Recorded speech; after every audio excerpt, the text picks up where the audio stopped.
All right. So we're live, and I'm going to have these guys come in. Just bear with me She for knows. 2 seconds, people. All right, we have Tony, and soon I suppose we'll have Jake. So I'll just wait for 2 more minutes for Jake to come in. Here he comes. All right, at the stream. Boom. So we're in, and let me There just he fix goes. this screen layout. Okay, so first time doing this, guys. So bear with us. So welcome to Canon FC. People, we are here and we're here to stay. So Canon FC, if you didn't see my intro, Canon FC is going to be a platform for the fans, and it doesn't have to be an Arsenal fan. It could be you could be a fan from another team within the league or another league entirely. So welcome and welcome to Tony and welcome to Jake, the super analytical guy. And Tony has a ridiculously crazy Arsenal collection, guys. If you see this guy's collection, it's insane. It's really insane. So how are you guys doing? Yeah, good. Yeah, not too bad. Really appreciate you allowing me to come on and help you support on this very first stream. I'm really looking forward to it. Me too, man. I'm really happy to have you guys. What about you, Tony? How are you doing? Hey, I'm still alive, bro. That's good enough. That's good enough. So one thing you guys would get to know is Tony has a huge sense of humor. He always has us laughing. We have a little chat, and man, this guy he keeps going. He keeps just dropping bomb after bomb after bomb. So good to have you guys on. So if you guys don't mind, do you mind just giving a quick intro about yourselves, where people could find you, and stuff like that? Jake, you can go first. Yeah, sure. So, as you two know already, quite active over on Twitter and on YouTube, running a social media platform called We Are Arsenal. It's purely Arsenal based. So if that's not your cup of tea, then maybe give it a miss because I'm massively biased towards Arsenal. And then my videos over on YouTube, as you've already kind of mentioned, they're very analytical. So if that's your cup of tea, if you like crunching numbers and seeing areas to exploit, then hit me up on YouTube. Definitely, definitely. And guys, when I tell you he is super analytical, he is super analytical. And it's good because people don't get to see that side of it that much, especially with the platforms that are available. So definitely I'll say, give it a shout. I'll have all the information down in the description so you can click on it, subscribe, hit the bell notification, do all that. And Tony, what about yourself? Let the people know about Tony. Tony J. Yeah, that's me, man. Definitely. I don't really use social media a bunch, but I am on Twitter, just like Clegg. So you can pretty much find me under Judge Dredd, the law, because yes, I'm a humongous geek. If anybody doesn't already know that, so that's kind of based off of that one. Arsenal wise though, man, it is 100%. That's the club that I love. I was pretty much lucky enough to be adopted into the club about 10 years ago by a wonderful family from Kent, England. We're pretty good friends, and I always say that I was lucky because I could have been adopted into Spurs. Then I will Oh literally have my. no reason to live anymore. That Oh would be my it. My God. life would be an absolute depression if I got adopted into them. Well, I mean, thank God you're with us then, because that would have just been really, really sad, man. But we'll get to knocking, other clubs and our rivals eventually. But today, and thank you guys for giving you a quick intro. And if you don't mind, send me your information via the text, and so I can have all the links and everything readily available for the people to see. So the reason why we're here today is to talk about, is top four possible? And there's a lot of rumor going around that Arsene Wenger may return to the club. And I think those are two very good talking points to start off this channel with. So here we go. So top four, guys. I want to ask you, be genuine, be honest, um, be as realistic as possible. Arsenal fans tend to have this optimistic shadow hovering over us. A lot of people think that we're deluded. So what do you guys think? Is top four possible? Anyone can go first. Go on, Tony. You Go go for first it. this time. Okay. All right. Well, that's probably one of the things about me is that I am 100% an optimistic fool. That's how it's been ever since I started with Arsenal, irregardless. As of right now, yeah, I 100% think that top four is possible.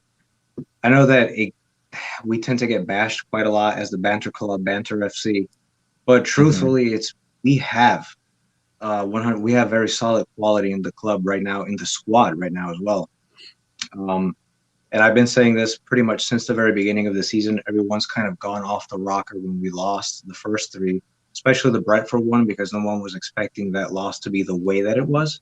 I mean, that one So did everyone hurt. was, exactly, and and It hey, really hurt. worry about it. We're gonna have our revenge on that. That's gonna happen. We're gonna have a revenge.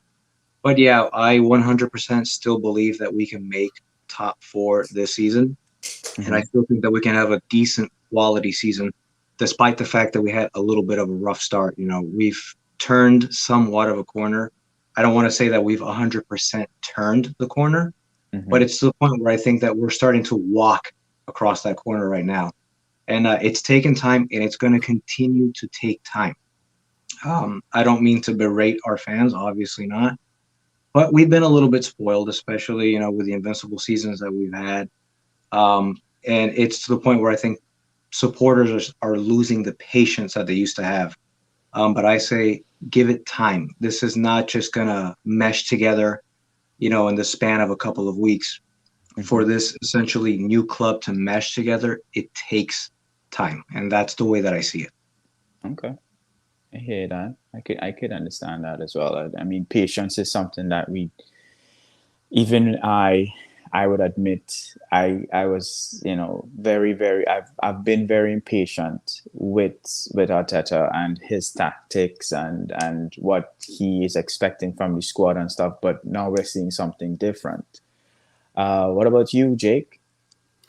As things stand right here, right now, Mm-hmm. yes, I do. To give you a direct, immediate answer, yes, I think it's achievable. Had you have asked me at the start of the season before a ball was kicked, Mm-hmm. I would have been happy with the top six finish. When you look at the clubs that finished in the top four last year, they all strengthened over the summer. Man United were the one team that haven't kicked on. If anything, they've gone a little bit backwards. But Right. it's a long season. We're 11 games in, Mm-hmm. and we only have to look at where Chelsea were midway through last season. For example, Tuchel came in. He got them in the top four when they were outside the top six at the time, and he managed to win the Champions League. So if United did let Ollie go, for example, Right. it makes it a lot more interesting moving forwards. But as things stand right here, right now, Mm-hmm. our chances are very, very good. We obviously have no European football to contend with at the moment, so we have a slight advantage over other clubs. I think when we played Leicester recently, there might have been a bit of a hangover. They played midweek on the Thursday prior to coming into the game against Mm-hmm. Arsenal. So there's a lot of variables, but Leicester haven't been where they were last season. Everton aren't where they were last season. Spurs definitely aren't there. I'd say the only potential curveball that we've got to look at, and I was hoping that it might be sort of second season syndrome under David Moyes, is West West Ham. Ham, who are performing exceptionally well. I thought Yeah, man. their levels would come down, but I would say at the moment, depending on how Spurs, West Ham, and Man United do Mm-hmm. over the next couple of months, sort of post January. So I have seen some circulation about um, Zidane Mm, taking in apparently taking the job at United. I'm not sure how concrete that information is. Um, and with the combination, and my fear is this: the combination of Zidane and Ronaldo is just ridiculous. They won three yeah. Champions League titles back to back. Cristiano Ronaldo was integral to Zidane's style of play and his philosophy. So it'll be interesting to see what happens there with them. But to your point with regards to the teams that are not doing as well as they were doing last season, that's the thing. So, and that's what has me wondering if top four is really possible. And I think it is, because before we would see Arsenal not capitalize on positions. So you would sometimes see two or three teams of the big six lose on a weekend, and then it's our turn, and we go in and we either draw the game or we lose the game because we're playing a lower league table team, and we tend to drop to their standards, and the game, the 90 minutes just goes by.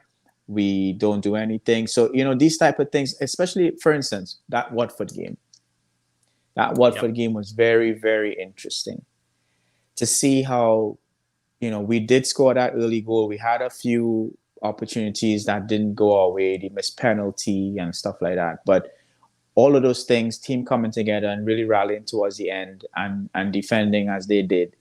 I mean, it's giving me that little hope that, okay, maybe now this team is starting to glue and they're starting to understand each other, because that's another thing. Three of us could be playing in a team. We could be great, all great players. But if we don't gel and we don't have that understanding, knowing where Tony may run and go down this way, or, make this turn this way, cut back here, or even you, Jake, depending on how you hit the ball or kick the ball, being able to, determine the flight of the ball, all those things, it's important. I think that's what happening to the team right now. So fourth place is playing fifth, Liverpool versus Arsenal. Yes. That's going to be a rosy one. So if Arsenal goes on to win at Anfield, have we turned the corner? It's easy to get ahead of yourself and say yes, because we started the season so poorly, and we're on this 10-game unbeaten run at the moment, and we've played some okay sides during those 10 games. Burnley away from home, that's a tough game. Mm-hmm. Spurs, our local rivals, was it more of the occasion, or was it playing them at the right time? With Liverpool, I think it might be a little bit of that. They've dropped points to Brighton and West Ham in the last two games. Yeah. All of the expectation is on them to go out there and show the fans that, they're still in this title running. And, Alisson came out earlier today, I think it was, and said, we will not be happy with just the Premier League title. So it shows the level that they're at and where they want to perform. But as I said, all the pressure is on them. It's at Anfield. They have to come with a response after dropping points in their last two games. Yeah. Arteta has been very clear with the fans that this is a long-term project. We are going to lose games between now and the end of the season. Absolutely. Players that have been given crazy plaudits over the last couple of months are going to make mistakes, and are going to make big mistakes. Ramsdale, for example, against Watford, he made a massive mistake towards the end of the game. And fortunately, it didn't come back to bite him. He's going to make a big mistake, and it's going to cost Arsenal points. Ben White is going to make a mistake at some point, and it's going to cost Arsenal points. We're playing against people like Salah, who at the moment is probably the best player in the world based on form.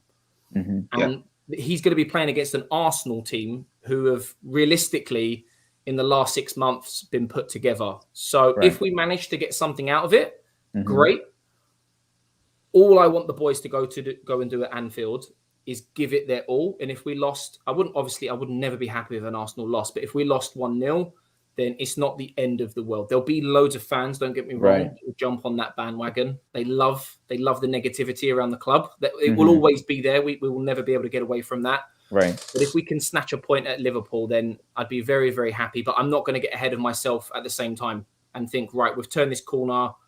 We've still got a big squad that needs to change, but it will be a positive. Right. So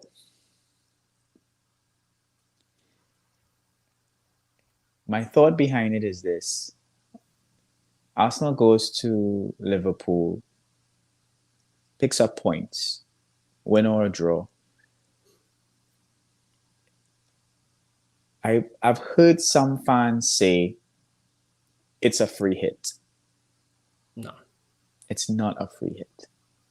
And that's my problem with so to your point with Allison.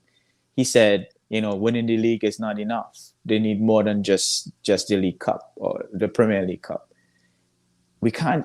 We have to change that mentality of thinking that, okay, because of where we are, if we lose against a specific team of in the top six, it's a free hit because we're not to that level. Tell me, I disagree with that 100%. And the reason why I disagree with that is because it's like saying, okay, for instance, Brighton, is their starting 11 better than Arsenal starting 11? I think not. No. Look at what Brentford did to a couple teams. Are they starting 11 better than Arsenal? I think not.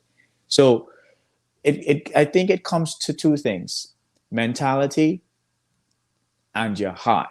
Like, you're going up against a huge club and with a stadium with the people there that I could imagine. I've never been, but I'm hearing it through the speakers on the TV, and I could imagine the atmosphere. So you have to really go there and really want it. And if they do that, to me, then it's a different Arsenal team. If they do that, if they go to that, that type of and face that adversity at Anfield, to me, it's them turning a corner. I may sound like I'm getting ahead of myself, but with the players that we have, their age and with their experience levels, I think they have a lot of time to grow. And this type of season that they have, no European type football, we just have to focus on the League Cups and the Premier League. It's a really good time to build a strong foundation, and the team that we have is a good foundation. Couple more additives, in my opinion, but it has to happen where we really have to capitalize on this season. The 2021-22 season is the season to capitalize on, and they need to do that. They need to make use of the when I say they, I mean Edu and Arteta. They need to really make use of that January transfer window. I know that we haven't done that in the past, but our past, even our accolades in the past, needs to stay there. We need to focus on what's in front of us, and that's building a stronger team and moving up the table and hopefully getting our hands on that Premier League trophy once more, because it's going to be 20 years since our last League Cup pretty soon. Our last Premier League title was in 03-04, the Invincible season. Yep. Right? Yeah. We can't keep going on, this, where, ours is gold, yours is not. Like, it's been 20 years. 20 years ago, I was 14, 15 years old, So time has passed. I was about that old too. How old are you? I'm 35. Yeah, me too. Yeah. 33, so even a little bit younger for me. Exactly. So it time has passed. We need to stop bragging about all accolades that some of us were still in school, and really hope that this team could do well, going forward. So I don't want to rush things, and I don't want to keep you guys from your families. But the next point is, will Arsene Wenger return to the club? Is it a good idea? Will that benefit the guys on the team? Will it benefit the entire club? What are you guys' thoughts, Jake? Well, yeah, it's something that I've seen and heard. Arteta kind of fueled the story even further at the movie the other day, the Wenger Invincibles movie. That's only recently come out. I'm really looking forward to watching that actually when it comes out. I think next week or the week after. But yeah, he mentioned that he would love to have Wenger, at the club. Didn't really kind of go into the details around in what capacity in terms of the role he would play at the club. But I think when you look at some of the changes that Arteta has implemented over the last 6 months or so, more recently, I'm sure you've both seen a story where he's apparently erected this big 6-foot picture of Arsene Wenger with his hand up like this at the training ground with loads of famous quotes.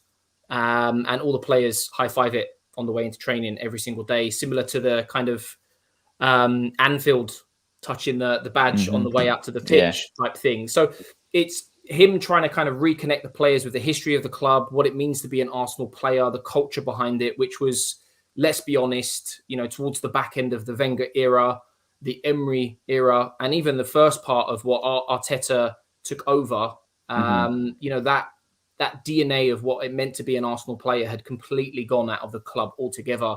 Right. So he's trying to currently reconnect the players with the history of the club. And what better way to do it than bring back the man that basically changed the face of English football, revolutionized it, and Arsenal Football Club. I'm sure there'd be a room upstairs at some desk somewhere for him to be involved and inspire players, even if it's from a youth level to begin with. But it's clear to see that Arteta holds him in such high regard, and he's got such a huge influence at the club. So will he return? I don't think he will, which is unfortunate because of the role he's playing at FIFA right now. Right. And I don't know if the current owners would want him to have an influence on the club.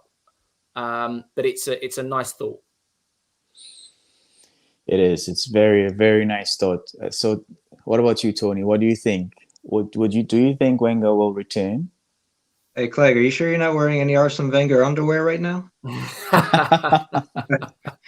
Actually, no. It's to be honest and to be 100% serious, what Clegg actually just said is bang on. I mean, I really couldn't have honestly said that any better myself.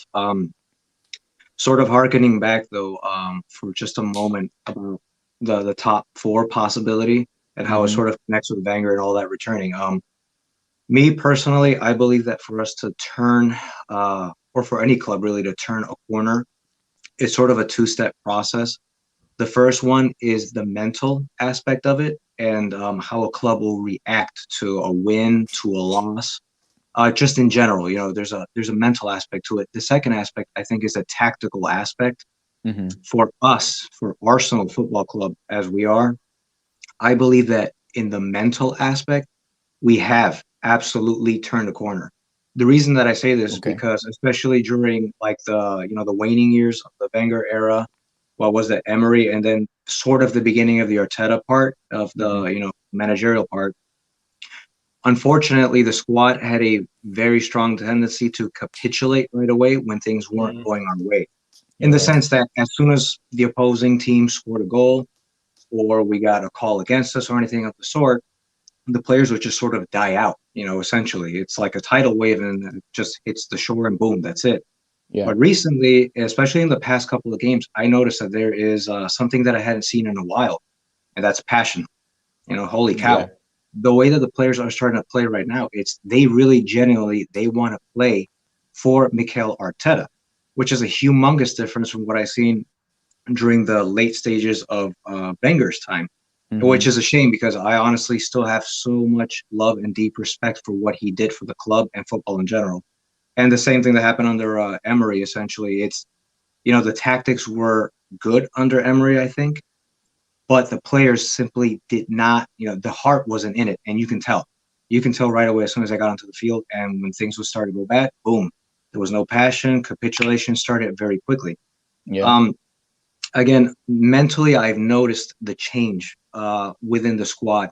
And I really do think that in that sense, we have 100% turned a corner. I think that they're going to want to continue to play for Arteta, and they're going to do their best, not just for Arteta, but for each other and for the supporters as well, which is fantastic because that brings passion. And for me, okay, obviously I want us to win. I want us to do excellent. I would love for us to get another title, to get a Champions League title eventually, when we make it back there. But the number one thing that I want to see, even if we lose, is passion. I want to see fight. I want to see the players not just, capitulate as soon as things start to go bad. I want to see them to continue on.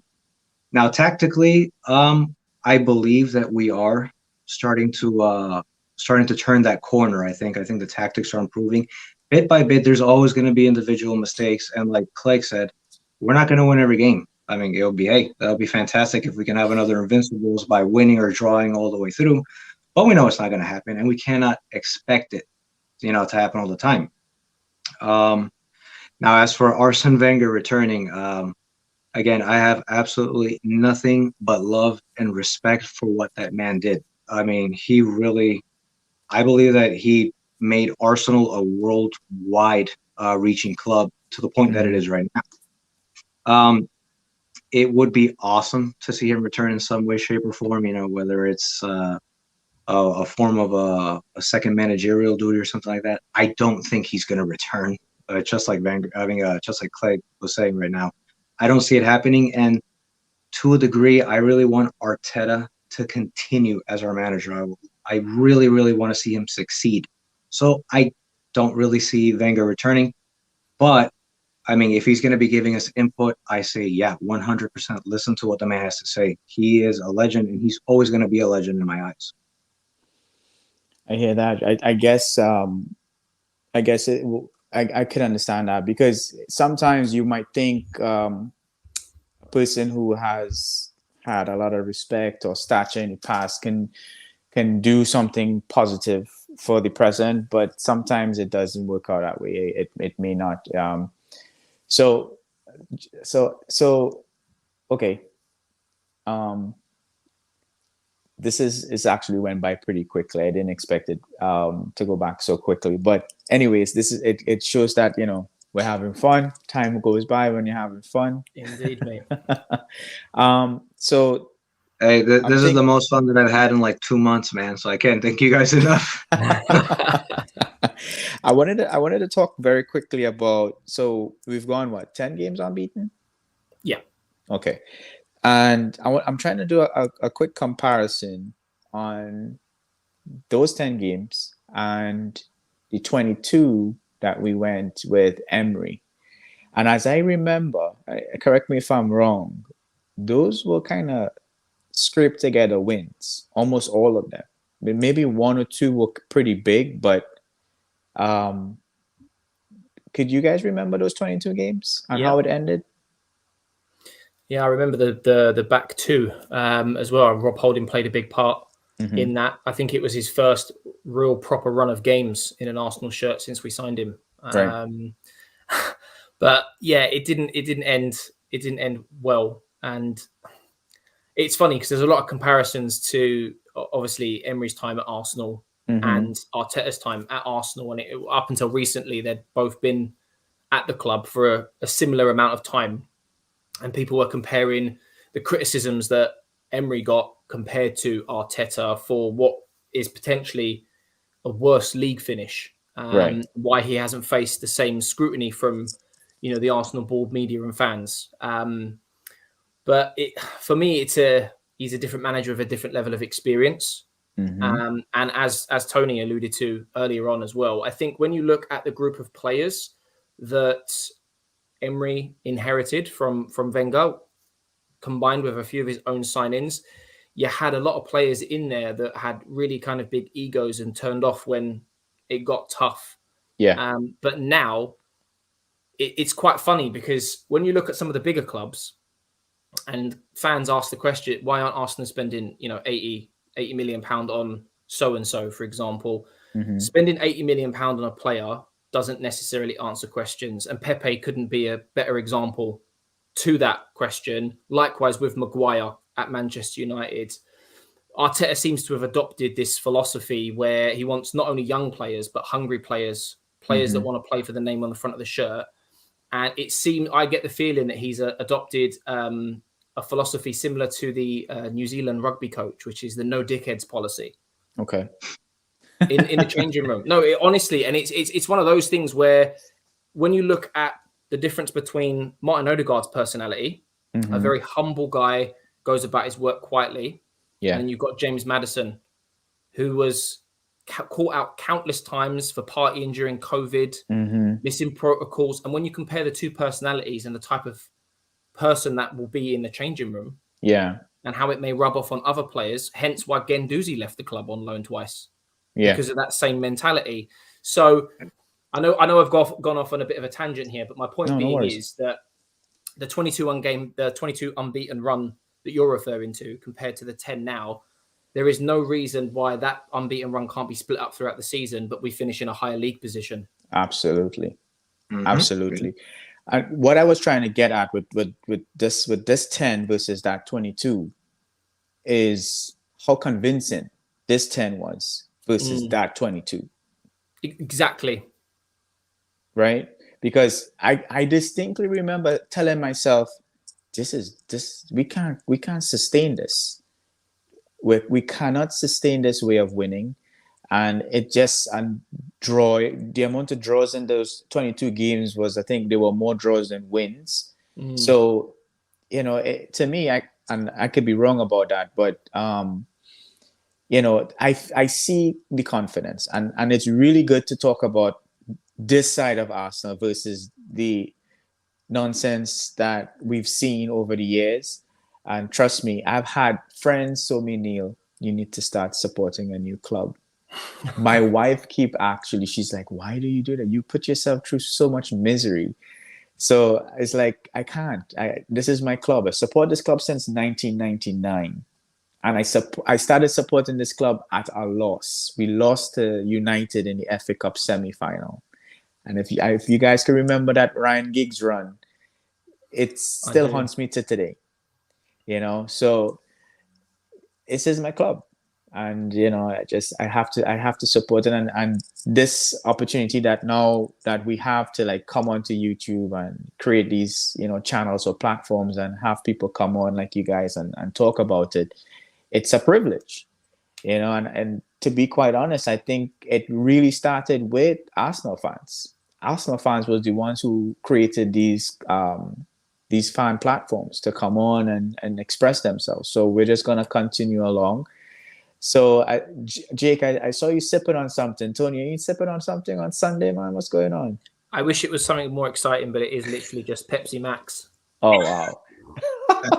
With work in the morning, I thought I'd be sensible. I don't know about you guys, but no, I was actually thinking of having a drink with you guys, but we'll probably leave that for another time. When it's a bit earlier, and maybe the liquor would loosen us up a little bit more and get us talking about other stuff.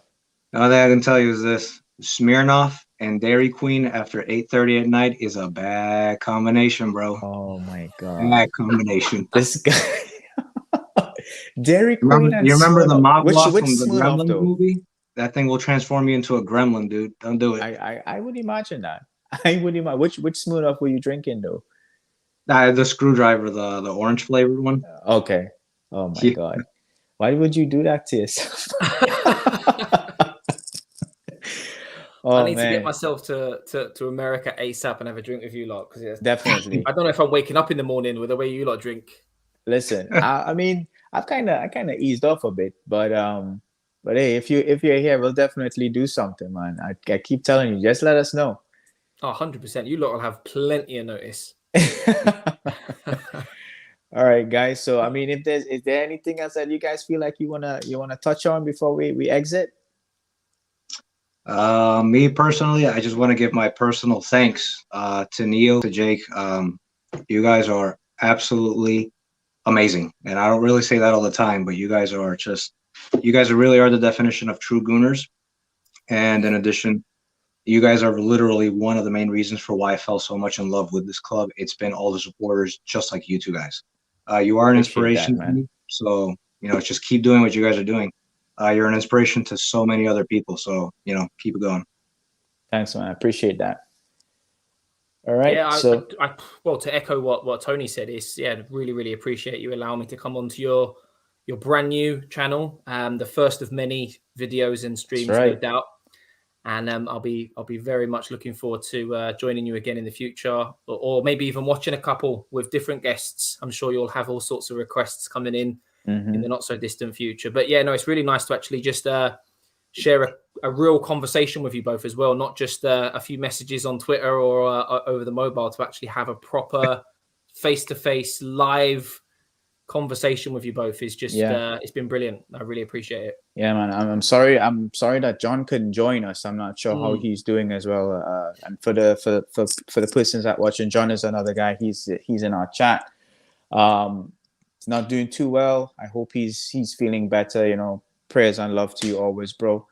But and one more thing. So Jake was the guy who started it. So he was the one who came up with his channel, and even before his channel, I think we were speaking over Twitter, and then we shared Yeah. contacts, and we became friends that way. But you guys give me the inspiration, man. You gave me the push. I was not going to do this. I'm letting you know. And every just 30 minutes ago, or just about a half an hour ago, I was cooking curry chicken.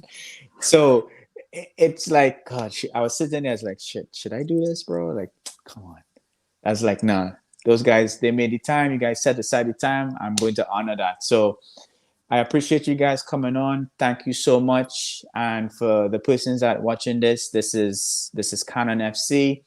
I will put my Twitter information there. You could DM me and let me know if you want to come on. We can have a simple chat about football, the beautiful game, and become friends that way. So, Jake, Tony, have a happy rest of your Sunday. Love to your family, and take it easy. Bye. Right on.